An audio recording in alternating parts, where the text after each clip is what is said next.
There's something happening in the southern plains and foothills of Bhutan, something big. By now, I'm sure you must have all heard of the Gelephu Mindfulness city, the biggest national project for Bhutan's future. This special administrative region will be a model city with global standard infrastructure, but in harmony with Bhutanese culture and nature. Covering over 250,000 acres, the stretch will be designed to create a special administrative region with investment opportunities, a new brand of Bhutan to the world. But I want to admit something before I move forward. I was skeptical about this plan. Now, hear me out. As a traveling storyteller, a lot of my stories revolve around our connections to our past, nostalgia, emotional attachment to places and its history. So when talks about a special administrative region in the south came about, I wondered how much of that would transform my country, not just physically, but ideologically as well. Moreover, the jarring AI photos of people's imaginations of Gelephu city didn't help my anxiety one bit. So what is the Gelephu Mindfulness city? First of all, it's not going to be skyscrapers. I think years of exposure to movies and Western media has only given us a one-dimensional idea of what future cities can look like, capitalistic and even apocalyptic at times.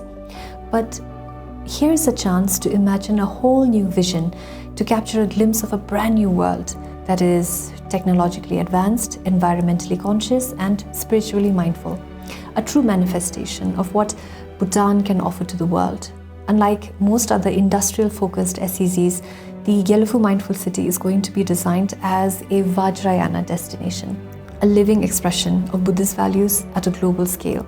The earlier presentation might have an outsider's vision of what the world thinks future Bhutan can look like, but its intricacies will still need to be woven by our own people. It is a blend of Bhutan's authentic selves into the language of a global market that will make Gelephu Mindful City a middle path to development and essentially change. As more layers began to unravel about the future plans of Gelephu, I found myself confronting something that I resisted often: change.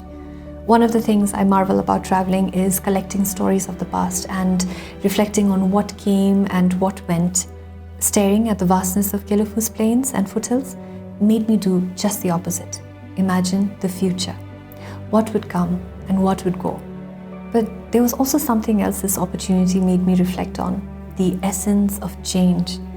It's become quite the philosophical trope on how change is inevitable, but we often don't value or realize the lessons you can bring with it. Change drives innovation. Change helps us learn. Change helps us adapt and evolve in response to new challenges. It's crucial to realize that our complacent and content selves have driven us to mediocrity, narrow-mindedness, and herd-driven solutions. We've become so socially conditioned to think that we are entitled to have things done by our government and His Majesty the King. Gelephu's bold new vision is our calling for change. I never really saw myself interested in the economics of a society's evolution. My love, as I mentioned before, has always been our culture, our history, our rural communities and traditions that make us.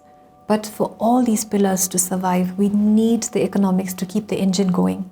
The fruits of Gelephu will ultimately benefit the rest of the country, and not just people who own land there, who, by the way, have already started celebrating on how much money they're going to make based on land speculation.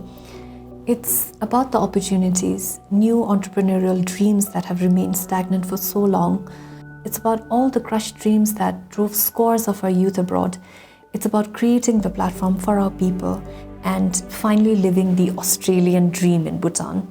And His Majesty has always said that he doesn't want his people to think that it's his personal project. We must all have a personal stake in it too. The one thing that I shall cherish is seeing His Majesty's passion and motivation for the project. In the past few months alone, we've witnessed His Majesty toiling like a father building a home for his family to ensure a safer and better future for his children. At this point, I would like to quote a line from writer Toji Wanchu's article in Quincell about how the Gelephu Mindfulness City has sparked the collective imagination and given Bhutanese a sense of shared purpose. Don't you think we've all become so individualistic at this point? It's all about nga gadawe pintoina ya ngan masa mi mush ngalupin metoni me We've become so single-minded in the way we look at our country.